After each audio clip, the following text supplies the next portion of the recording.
You can stock any fish.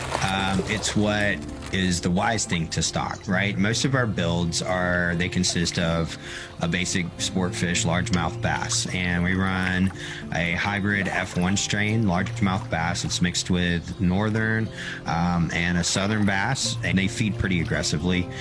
They're well mixed with catfish, definitely Louisiana bluegill hybrid.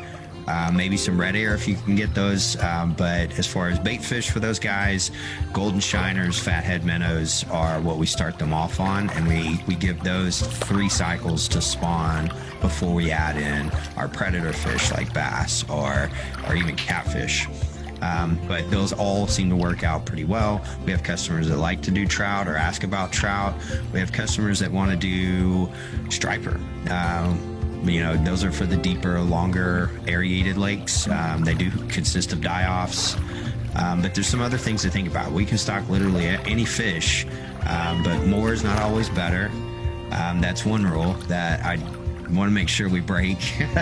And number 2, everything is a process. It grows. So it's an ecosystem, and you have to have some time to let it grow. So once the pond's built and it's full, don't think you can just wet a hook. You may catch something, but it's not going to be anything like a big largemouth bass or anything, because they do need to grow. And personally, I've been through it, so I would say a good timetable is 5 years to have some really healthy largemouth bass account.